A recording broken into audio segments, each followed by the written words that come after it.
Hello नमस्कार बच्चों, स्वागत है आप सभी का 12th एनसीईआरटी एमसीक्यू सीरीज के आंसर सेशन 3।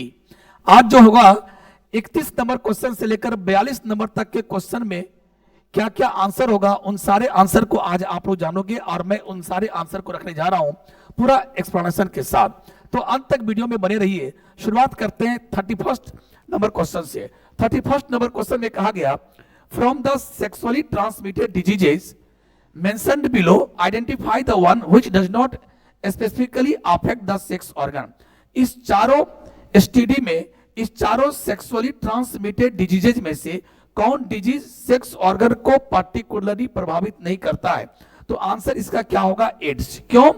क्योंकि सिफिलिस में, गोनोरिया में और जेनेटल वॉर्ट में स्पेसिफिकली जेनेटल ऑर्गन को प्रभावित करता है, अफेक्ट करता है। वहां पर जख्म होते हैं या फिर जेनेटल ऑर्गन से कुछ डिस्चार्ज होते रहता है, लेकिन इसमें ऐसा कुछ नहीं होता है। ठीक है, तो चलिए, ये हमारे बॉडी में जब आता है, एड्स का जो वायरस हमारे बॉडी में आता है तो हमारे ब्लड में जो WBC है, खास करके टी हेल्पर सेल, उसको प्रभावित करता है। उसके होने से हमारे बॉडी में फिर इन्फेक्शन वगैरह होते हैं। लेकिन अगर पर्टिकुलरली अगर सेक्स ऑर्गन की बात किया जाए तो ये तीनों प्रभावित करते हैं, ये प्रभावित नहीं करता। इसलिए आंसर क्या होगा? एड्स। चलिए एक्सप्लेनेशन पढ़ लीजिएगा। और सेकेंड नंबर क्वेश्चन यानी 31st के बाद 32 यानी 32 नंबर क्वेश्चन का जो the correct procedure as a contraceptive method is. इस चारों में से कौन जो है करेक्ट प्रोसीजर है कॉन्ट्रासेप्टिव का? तो इसका आंसर जो होगा वो वेसेक्टोमी होगा। जैसा कि आप देखें, ओवेरिएक्टोमी, हिस्टेरेक्टोमी, कास्ट्रेशन, ये सब जितना भी है, इसमें से आपका जो मेन आंसर होगा वो आंसर क्या होगा? वेसेक्टोमी। क्यों? क्योंकि वेसेक्टोमी क्या होता है, ये मेल में होता है और दोनों साइड के भास डिफरेंस को दो जगह बांध करके, लाइगेट करके, उसके कुछ पोर्शन को काट करके फेंक दिया जाता है। इससे क्या होता है कि टेस्टिस के अंदर स्पर्म तो बनता रहेगा, लेकिन ये स्पर्म फिर आगे बढ़ के जो है जहां जाना चाहिए था वेजाइना में, अब वो नहीं जा पाएगा, क्योंकि इसका जो है बीच रास्ता में हमने क्या किया? इसको ब्लॉक कर दिया, रास्ते को हमने ब्लॉक कर दिया है ना। इसीलिए जो है इसका आंसर होगा वेसेक्टोमी। वैसे अगर आप किसी नारी में हिस्टेरेक्टोमी कर देते हैं, ऑपरेशन कर देते हैं, यूट्रस को हटा देते हैं, तो उससे भी उसको बच्चा होना बंद हो जाएगा। लेकिन यह कॉन्ट्रासेप्टिव का मेथड नहीं है। ये बस क्या है कि कोई बीमारी हो गया, ऐसा यूट्रस में कुछ ऐसी बातें हो गई, उसके कारण निकालना पड़ जाता है। कास्ट्रेशन मतलब टेस्टिस निकाल दिया जाता है। इससे भी क्या होगा कि अब उस कपल को बच्चे नहीं होंगे। लेकिन कास्ट्रेशन एज सच कोई कॉन्ट्रासेप्टिव मेथड नहीं है। बस कोई बीमारी हो गई टेस्टिस में, उसके लिए उसमें ऐसा किया जाता है। अगर देखा जाए ओवरीटेक्टोमी जो है, ओवेरिएक्टोमी जो है, इसमें क्या हुआ? दोनों ओवरी काट के अगर निकाल दिया जाता है, तो इसमें भी क्या होगा? ऐसे जो कपल है या ऐसी नारी है, वो नारी मां नहीं बन पाएगी आगे, यानी समझिए। तो ये भी एक तरह का कॉन्ट्रासेप्टिव मेथड हो सकता है, बट एज सच ये आइडियल कॉन्ट्रासेप्टिव मेथड है नहीं। क्यों? यह एक किसी खास बीमारी में ओवरी को निकाल दिया जाता है। इसलिए जिसका जो आंसर होगा वो क्या होगा? वेसेक्टोमी होगा। आगे चलते हैं। तीसरा क्वेश्चन, प्रोजेस्टेरॉन एलोन और in combination with estrogen can be used as contraceptive in the form of. Progesterone को अकेला दीजिए या एस्ट्रोजन के साथ दीजिए, ऐसा क्या क्या कॉन्ट्रासेप्टिव के रूप में हमारे मार्केट में अवेलेबल है। तो देखिए, पहला हम लोग पढ़ते हैं इम्प्लांट्स। यस, इम्प्लांट भी दो प्रकार के होते हैं, सिर्फ प्रोजेस्टेरॉन वाले और प्रोजेस्टेरॉन एस्ट्रोजन दोनों वाले। इंजेक्शन दोनों अवेलेबल है, कंबाइंड वाला भी और प्रोजेस्टेरॉन ओनली। उसके बाद पिल्स भी अवेलेबल है तीनों। इसीलिए सिर्फ कहिएगा कि सिर्फ यही है मार्केट में, सिर्फ यही है, तो कहना गलत होगा। आंसर जो होगा, इसका मेन आंसर जो होगा वो होगा ये कि पिल्स भी अवेलेबल है, इंजेक्शन भी अवेलेबल है, इम्प्लांट भी अवेलेबल है। तीनों चीज में क्या है कि प्रोजेस्टेरॉन ओनली वाला यानी सिर्फ प्रोजेस्टेरॉन वाला भी आता है और प्रोजेस्टेरॉन के साथ एस्ट्रोजन कंबाइंड फॉर्म भी आता है। इसलिए आंसर क्या होगा? इसका सी आंसर होगा। अब चलते हैं हम लोग इसका 34 number question. Incidence of STI sexually transmitted infection are very high among person in the age group of. इसका डायरेक्ट आंसर जो है ये एनसीईआरटी से एकदम पूरा का लाइन उठाया गया है और डायरेक्ट लाइन है, इसीलिए इसका जो आंसर होगा वो होगा 15 से 24 साल का जो उम्र वाला जो इस उम्र के जो ग्रुप वाले जो लोग होते हैं उसमें ज्यादा चांस होता है एसटीआई होने का, यानी सेक्सुअली ट्रांसमिटेड इन्फेक्शन कह दो या सेक्सुअली ट्रांसमिटेड डिजीज कह दो। नेक्स्ट क्वेश्चन है the test tube baby programme employs which one of the following technique. इसमें से कौन टेक्निक जो है वो टेस्ट ट्यूब बेबी प्रोग्राम के अंतर्गत आता है। तो ये नहीं आता है आईसीएसआई। उसके बाद आईयूआई ये भी टेस्ट ट्यूब बेबी प्रोग्राम के अंतर्गत नहीं आता है। गिफ्ट भी नहीं आता है, लेकिन जो जिफ्ट देख रहे हैं ZIFT जिफ्ट, जिसमें जायगोट इंट्राफेलोपियन ट्रांसफर है, ये टेस्ट ट्यूब बेबी प्रोग्राम के तहत आता है। क्योंकि टेस्ट ट्यूब बेबी प्रोग्राम में जो test tube baby programme test tube baby programme ये एक ART का पार्ट है। ART कहे तो assisted reproductive technique. Assisted reproductive technique क्या है? इनफर्टिलिटी का ट्रीटमेंट है। और इस ART का जो पहला ट्रीटमेंट अगर कहा जाए तो वो है टेस्ट ट्यूब बेबी प्रोग्राम। और टेस्ट ट्यूब बेबी प्रोग्राम में 3 बातें आप ध्यान देंगे, 3 चीज इन्वॉल्व करता है। पहला IVF, उसके बाद जिफ्ट ZIFT और IUT। सबसे पहले IVF क्या है? In vitro fertilisation. In vitro fertilisation का मतलब क्या हुआ? हमारे बॉडी के अंदर नहीं, बॉडी से बाहर, यानी टेस्ट ट्यूब में, लेबोरेटरी में टेस्ट ट्यूब में क्या किया जाता है कि हस्बैंड और वाइफ का जो गैमिट है वो इसमें लिया जाता है और उसको दोनों को फर्टिलाइज होने के लिए उसको छोड़ दिया जाता है। और इसका मतलब है टेस्ट ट्यूब के अंदर ही फर्टिलाइजेशन होता है और फर्टिलाइजेशन होने के बाद यहाँ जायगोट बन जाता है। तो टेस्ट ट्यूब में जायगोट बन गया। अब जायगोट क्या हुआ? जायगोट तो एक सेल का होता है। अब जायगोट बनने के कुछ देर के बाद उसमें क्या होता है? क्लीवेज स्टार्ट होता है। क्लीवेज कहते हो माइटोसिस, सीरीज ऑफ माइटोसिस। पहली बार माइटोसिस होगा तो सोचिए ये जायगोट कितना सेल का हो गया? 2, यानी 2 ब्लास्टोमियर वाला हो गया। फिर अगली बार माइटोसिस होगा तो क्या होगा? ये भी 2 हो जाएगा, ये भी 2, यानी अब ये 4 ब्लास्टोमियर वाला हो जाएगा। उसके बाद 8 ब्लास्टोमियर वाला हो जाएगा, है ना? ऐसे ऐसे करते 8 से 16 ऐसे करके। तो ध्यान दीजिएगा कि जायगोट या 2 सेल वाले या 4 सेल वाले या 8 सेल वाले, जायगोट से लेकर 8 सेल वाले तक स्ट्रक्चर को यहां से उठाइए और सीधे कहां ट्रांसफर कर दीजिए? उस नारी के फैलोपियन ट्यूब में। फैलोपियन ट्यूब में ट्रांसफर करना है। जायगोट से लेकर के अप टू 8 सेल वाले स्ट्रक्चर को इंट्राफेलोपियन ट्यूब यानी फैलोपियन ट्यूब के अंदर में जाके ट्रांसफर कर देना है। और इस टेक्निक को बोलते हैं जायगोट इंट्राफेलोपियन ट्रांसफर। इंट्रा मतलब के अंदर, फेलोपियन ट्यूब के अंदर में आप जायगोट को वहां पर रख दो। 1 सेल वाले को भी रखोगे तो भी जिफ्ट ही कहलाएगा, 2 सेल वाले को रखोगे तो भी जिफ्ट ही कहलाएगा, 4 सेल वाले को रखोगे तो भी जिफ्ट कहलाएगा, 8 सेल को भी रखोगे तो जिफ्ट कहलाएगा। लेकिन जहां 8 सेल से अधिक हुआ, 16, 32 हो गया, तो अब उसको वहां से उठाइए टेस्ट ट्यूब में। अब उसको फेलोपियन ट्यूब के अंदर नहीं बल्कि डायरेक्ट यूटेराइन कैविटी के अंदर उसको ट्रांसफर कर दिया जाता है और इस टेक्निक को बोलते हैं IUT। तो प्यारे ये 3 चीज है और इस 3 चीज में आप देखिए डायरेक्ट लिखा हुआ है zygote intrafallopian transfer. That's why इस क्वेश्चन का जो रियल आंसर होगा वो क्या होगा? डी होगा। चलिए, difference between gift and IUT, ये तो जस्ट अभी हम बताए ही थे। जिफ्ट में क्या होता है? 8 सेल वाले जो है, 8 सेल वाले तक का जो एम्ब्रियो है उसको हम लोग कहां डालेंगे? तो फेलोपियन ट्यूब के अंदर में। और 8 से अधिक हो जाए तो उसको हम डायरेक्ट कहां डालेंगे? इंट्रा यानी इंट्रा यूटेराइन मतलब क्या? यूटेराइन कैविटी के अंदर में। इसीलिए इसमें जो अंतर है वो सिर्फ नंबर को लेके अंतर है। 8 तक है तो जिफ्ट, 8 से अधिक हो गया तो IUT, इसलिए इसका आंसर होगा नंबर।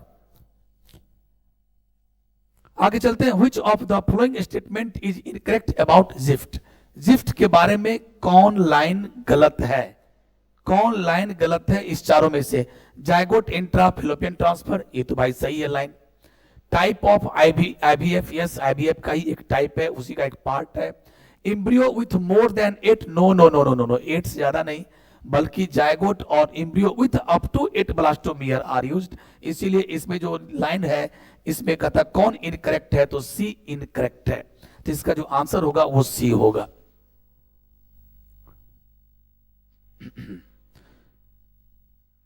अब चलते हैं नेक्स्ट क्वेश्चन की तरफ। Which of the following is incorrect regarding the vasectomy? Vasectomy से संबंधित कौन लाइन इसमें से गलत है? चलिए एक एक चॉइस करके हम पढ़ते हैं।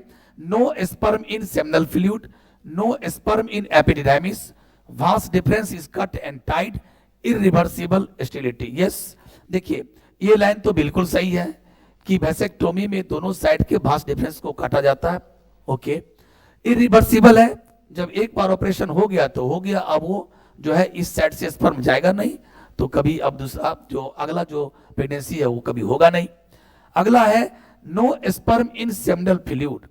यस, जो सेमिनल फ्लूइड है उसमें अब स्पर्म नहीं होगा, सेमिनल फ्लूइड अभी भी पेनिस से बाहर आएगा। ड्यूरिंग सेक्सुअल इंटरकोर्स जब भी क्वाइटस यानी होता है तो पेनिस से जो निकलेगा उसको आप सीमेन आप नहीं कर सकते हैं, सेमिनल फ्लूइड कहिए, क्योंकि सीमेन किसे कहते हैं? सेमिनल फ्लूइड के साथ साथ वहां स्पर्म भी होता है, तब जाके हम लोग उसको बोलते हैं क्या पर? सीमेन। अब तो उसमें स्पर्म आएगा नहीं। क्यों नहीं स्पर्म आएगा? क्योंकि आपने वास्ट डिफरेंस को ही काट दिया रास्ते में, आपने रास्ता ही को क्या कर दिया? अवरुद्ध कर दिया।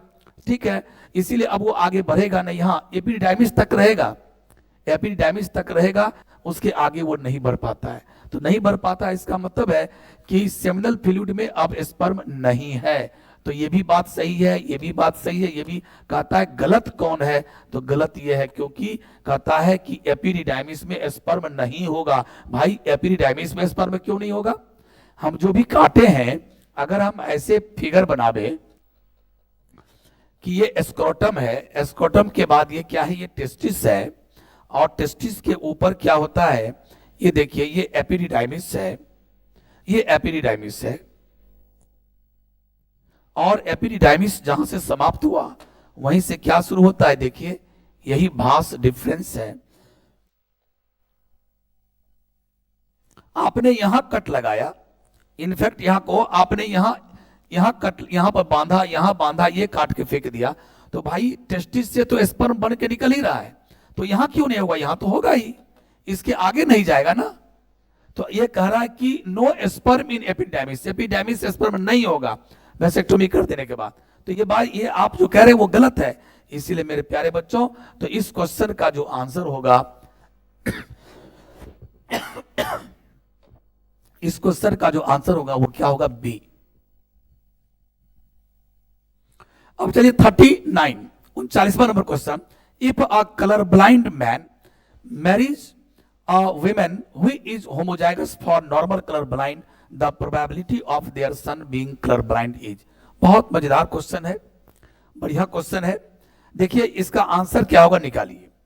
आप जानते हैं यहां पर सबसे पहले ऐसे सवाल को बनाने के लिए आप एक तरफ लिखिएगा मेल यानी हस्बैंड, एक तरफ लिखिए फीमेल जैसे इसकी शादी होती है यानी वाइफ। इस दोनों का अगर जीनोटाइप निकल गया तो समझो सवाल बन गया। जीनोटाइप कैसे निकलेगा? If a colour blind man, जो मेल है, जो मैन है वो कलर ब्लाइंड है, और जब कलर ब्लाइंड है तो कंडीशन क्या होगा? XY, क्योंकि मेल में दो ही कंडीशन होता है, या तो XY होगा या XY होगा। C कहे तो कलर ब्लाइंड वाला जीन, Y पर तो जीन होता ही नहीं है, ये तो X लिंक्ड है, क्योंकि ये बीमारी कैसी होती है? X linked recessive, X linked recessive. तो मर्दों में इस कंडीशन में भी क्या होगा? कलर ब्लाइंड हो जाता है। अब औरतों की बात करें तो मर्दों में दो कंडीशन, अगर ऐसा मर्द है तो नॉर्मल, अगर ऐसा है तो कलर ब्लाइंड मर्द। लेकिन अगर फीमेल की बात करें तो XX, दोनों X में से किसी पर भी C नहीं है। एक कंडीशन ऐसा हो सकता है कि एक पर C है एक पर नहीं है, तो ये होगा कैरियर, ये हो गई कैरियर, ये हो गई नॉर्मल फीमेल, ये हो गई नॉर्मल फीमेल, और हो गया XC, ये क्या हो गया? बीमार, यानी colour blind female, colour blind female. ये फीमेल क्या होगी? कलर ब्लाइंड होगी। अब ध्यान देने वाली बात यह है कि यहां पर कहता है अ कलर ब्लाइंड मैन, इसका मतलब है, चलो ये तो फीमेल है तो फीमेल में ऐसे मत लिखो, ये फीमेल साइड है ना, तो इधर लिख दो XY। अब फीमेल के साइड में क्या करो? कहता marriage a women who is homozygous for normal colour vision. ये क्यों लिखना पड़ा होमोजाइगस पर? इसका मतलब लेडी ऐसी हैं। अगर ये भी लेडी तो नॉर्मल ही है, ये दोनों लेडी नॉर्मल है, इस लेडी को भी कलर ब्लाइंड नहीं है, इसको भी कलर ब्लाइंड नहीं है, लेकिन ये होमोजाइगस, ये नॉर्मल होमोजाइगस है। ये इसमें क्या है, एक ऐसा वाला एक्स है और एक कैसा है, सी वाला, इसलिए हेट्रोजाइगस कंडीशन हुआ। वो ये नॉर्मल हेट्रोजाइगस हुआ, ये नॉर्मल होमोजाइगस हुआ। तो इसमें स्पष्ट कर दिया है कि होमोजाइगस नॉर्मल, इसीलिए फीमेल ऐसी वाली है। अब तो सवाल बन गया, फीमेल जो बनाएगी इसका जो होगा सिंगल टाइप, सब एक ही प्रकार का क्या होगा, सब एक ही प्रकार का क्या होगा, गैमिट। इसमें दो प्रकार के गैमिट बनेंगे, एक्सी और वाई। अब चलिए प्रोबेबिलिटी देखते हैं, अगर ये स्पर्म इससे मिलता है, इस ओवम से, तो बेबी कैसा होगा, ऐसा। अगर ये ऐसे मिलता है तो एक्स वाई होगा। यानी जरा आप देखिए यहां पर, इस माता पिता से यानी इस पेरेंट से जितने भी बच्चे जन्म लेंगे, जितने भी बेटे होंगे, एक्स वाई वाला क्या बेटा, जितना भी बेटा होगा सारा बेटा नॉर्मल है, क्योंकि एक्स वाई नॉर्मल। और जितनी भी बेटियां होगी, बेटियां भी नॉर्मल ही है, कलर ब्लाइंड नहीं है, बट वो कैसा है, कैरियर, यानी हेट्रोजाइगस वाला है।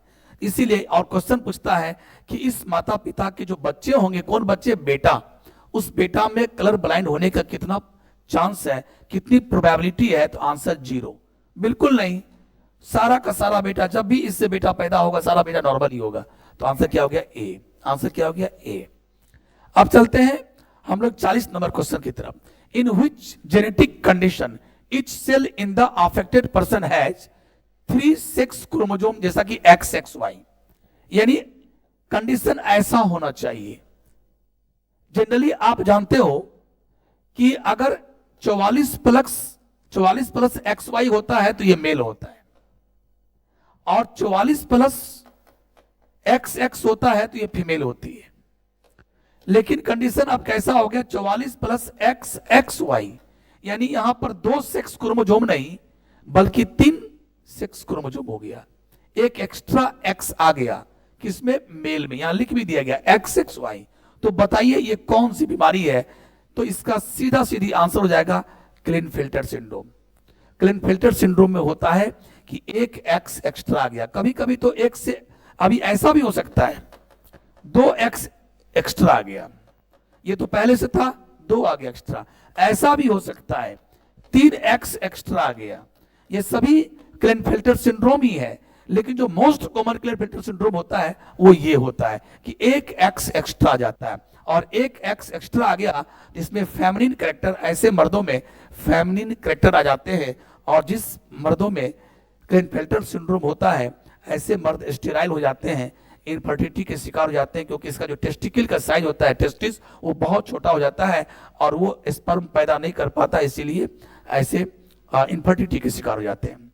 अगर टर्नर सिंड्रोम की बात करें तो टर्नर सिंड्रोम क्या है, वो तो फीमेल में होता है, 44 प्लस XX0, एक एक्स के खो जाने से।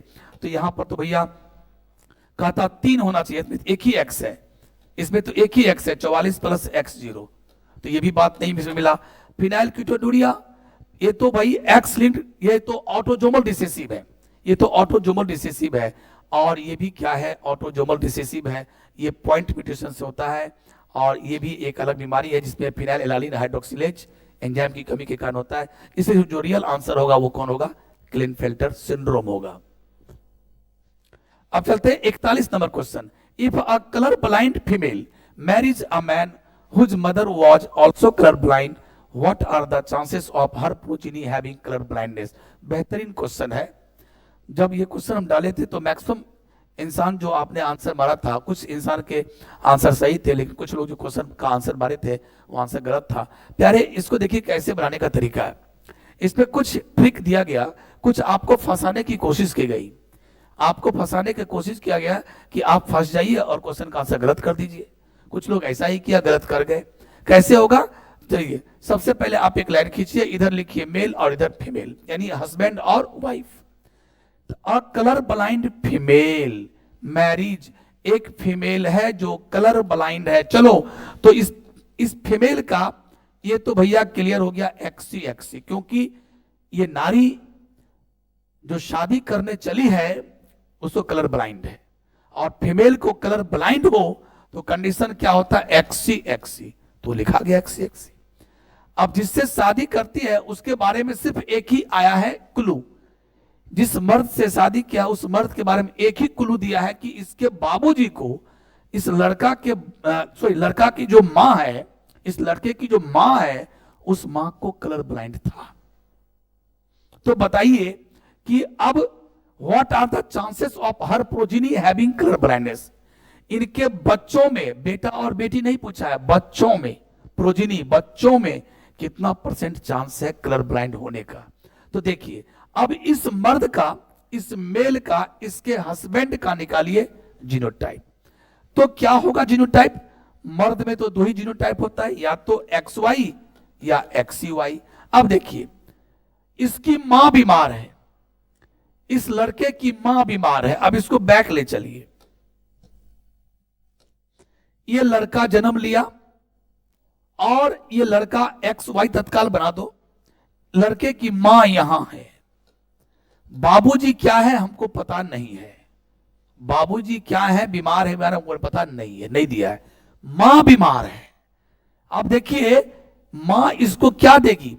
जो लड़का बनता है XY, तो X कौन दिया? मां दी। तो मां के तरफ से जब भी X आएगा तो X कैसा वाला आएगा? C वाला आएगा, क्योंकि मां में दोनों X XC है। तो एक X आएगा ना गैमिट में, तो गैमिट जो मां के साइड से गैमिट आया ओभम, उस ओभम में क्या होगा? XC पक्का है। और XC जब मां से आया तो इसका मतलब है कि एक X ही तो आना काफी है, एक X पर पावर C आना ही तो काफी है। X पर C अगर Y आ गया तो क्या हो गया? ये तो बीमार हो गया, ये तो कलर ब्लाइंड हो गया। बस यही से क्लू है कि इस लड़के की जो मां है वो कलर ब्लाइंड है। अच्छा XC यानी ओभम में XC है, और ओभम में XC है तो इसका मतलब है कि बच्चा में XC आ गया, और XC आ गया तो हो गया, बच्चा बीमार हो गया। इसका मतलब है कि ये जो हस्बैंड जी हैं, ये हस्बैंड जी क्या हैं? ऐसे वाले हैं, यानी कलर ब्लाइंड है। यहां पर इससे आपको निकल गया। तो पत्नी भी कलर ब्लाइंड, पति भी कलर ब्लाइंड। तो बताइए इनके बच्चों में कितना होगा कलर ब्लाइंड का चांस? तो 100%। कैसे निकालिए? इसका गैमिट ऐसा वाला होगा, इसका गैमिट दो तरीके का होगा, इसको मिलाइए तो XC, इसको मिलाइए XCY। देख लीजिए ये हुआ बेटा, और जो Y है तो बेटा ही होगा XY। तो बेटा बीमार और बेटी बीमार। जब भी बेटी पैदा होगी तो ऐसी ही बेटी पैदा होगी, बीमार वाली। जब भी बेटा पैदा होगा तो ऐसा वाला ही होगा। इसके सारे बच्चे बीमार हो गए, बेटा बेटी सब, यानी 100%। कुछ लोग के मन में ऐसा आता होगा, एक बात जो आपके दिल की बात मैं बता रहा हूं, कुछ लड़कों के मन में आता होगा कि सर आप ऐसे क्यों बनाते हैं सवाल, इसको आप ऐसे क्यों नहीं करते, ऐसे क्यों नहीं कहते हैं कि XC और XC? अरे भैया दोनों सेम ही हुआ ना, ऐसा करोगे तो 4 बार लिखना पड़ेगा। लिख लो ऐसे ही XCY। अब तुम्हें संतुष्टि होगी, मुझे पता है। अब तुम कहोगे सर एक बार इसको मिलाइए तो XC,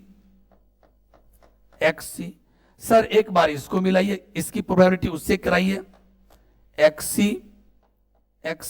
अब चलो इस स्पर्म की प्रोबेबिलिटी कीजिए कि ये स्पर्म अगर इस ओवम से मिलता है तो XCY, और अगर इससे मिलता है तो XCY। क्या फालतू का 4 बार लिखे हो? क्या लिखना था देख लो। बेटा बेटा, बीमार बेटा, बीमार बेटा, कलर ब्लाइंड बेटा, कलर ब्लाइंड बेटा, बेटी बेटी, कलर ब्लाइंड, कलर ब्लाइंड, सारे बच्चे बीमार, 100% बीमार। अब संतुष्टि हुई होगी कि सर आप ऐसे ही बनाया कीजिए, आप एक ही बार में XC लिख देते हैं। अरे भैया बात बराबर है। तो आपने क्या देखा, इनके बच्चों में 100% चांस है कि 100% बच्चे, जो भी बच्चे आएंगे सब बच्चे को कलर ब्लाइंड होगा ही। तो क्लू आपने देखा कैसे हमने निकाला। अब चलते हैं, एक लास्ट क्वेश्चन है। According to Mendel's observation, which generation of progeny always represents the phenotype of dominant parent? dominant। अब देखिए, अगर आप इसको ऐसे देखिए कि मान लो T और T टॉल,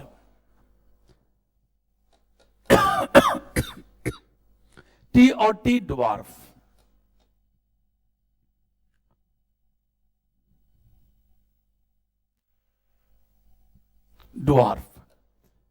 T टॉल और ये ड्वार्फ, इसका गैमिट कैसा होगा? ऐसा। इसका गैमिट कैसा होगा? ऐसा। दोनों का जब मिलन होगा तो सारे बच्चे क्या होंगे? सारे बच्चे डोमिनेंट, सारे बच्चे डोमिनेंट, यानी ये बाद में चल के डोमिनेंट पेरेंट बनेगा। यानी कहता है कि किस, अगर आप इसको क्या कीजिए, ये हुआ पेरेंट, ये हुआ गैमिट, ये हुआ F1 जनरेशन, इस माता पिता के लिए जो बच्चा आया ये हुआ F1 जनरेशन। और इसको अगर आप सेल्फिंग कराते हैं, इसी को इसी से कराते हैं, ऐसे वाली बात देखो, सेल्फिंग कराते हो तो सेल्फिंग के बाद क्या होगा, ये हो गया पेरेंट्स। पेरेंट्स, अब चलो यहां पर हम करते हैं, आगे बढ़ाते हैं। गैमिट कैसा बनाएगा, ये भी बनाएगा कैपिटल टी स्मॉल टी, ये भी बनाएगा कैपिटल टी स्मॉल टी। चलो सीधा सीधी निकाल दे, पनेट स्क्वायर, मैंने चेकर बोर्ड की कोई आवश्यकता नहीं है, आराम से हो जाएगा। Capital T capital T, capital T small T, capital T small T, small T small T, ये क्या हो गया टॉल, ये क्या हो गया टॉल, ये क्या हो गया टॉल, ये क्या आ गया ड्वार्फ। तो जरा देखिए ये हुआ F2 जनरेशन। इस F2 जनरेशन को जरा गौर से देखिए, इस F2 जनरेशन में 3 डोमिनेंट है और एक रिसेसिव आया। लेकिन जरा F1 में देखिए सारा का सारा बच्चा कैसा आया, सारा का सारा बच्चा कैसा आया, टोटल डोमिनेंट, टोटल डोमिनेंट। तो प्यारे वही क्वेश्चन पूछता है। और अगर आप इसको और आगे बढ़ाइए, सबको सेल्फिंग कीजिए, F3 लाइएगा तो वहां चलेगा पता कि F3 में भी क्या है, हेट्रोजाइगस है, होमोजाइगस है। यानी कहने का मतलब वहां पर यह होगा कि यहां भी आपको क्या मिलेगा, सॉरी यहां भी आपको मिलेगा रिसेसिव और डोमिनेंट। यहां भी रिसेसिव, 3 डोमिनेंट 1 रिसेसिव। जब इस F2 को सेल्फिंग करके F3 लाइएगा तो वहां भी रिसेसिव मिलेगा, वहां भी डोमिनेंट मिलेगा।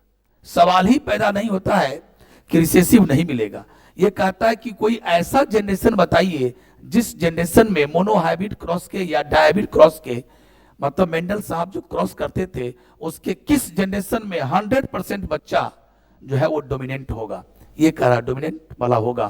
तो इसका जो आंसर है वो क्या होगा, F1। क्योंकि F1 के बाद जब भी तुम आगे बढ़ोगे तो वहां पर मिली जुली सरकार होगी, यानी मिली जुली बच्चे होंगे, यानी कुछ क्या होंगे डोमिनेंट और कुछ होंगे रिसेसिव। यही एक ऐसा है जो क्या होगा, मोनोहाइब्रिड क्रॉस या डायहाइब्रिड क्रॉस मेंडल साहब में सारे बच्चे क्या होंगे, डोमिनेंट। तो यही क्वेश्चन पूछना चाह रहा था, इसका आंसर होगा F1। तो प्यारे इस तरीके से इसका आंसर भी आप देख लीजिएगा। और इस तरीके से आज का सेशन यही समाप्त करते हैं। और 43 से लेकर के फिर आगे का जो क्वेश्चन जितना भी है 12th NCERT MCQ की सीरीज का सबका आंसर लेकर हम नेक्स्ट वीडियो में आएंगे। तब तक के लिए नमस्कार, गुड नाइट, शब खैर, शुभ रात्रि।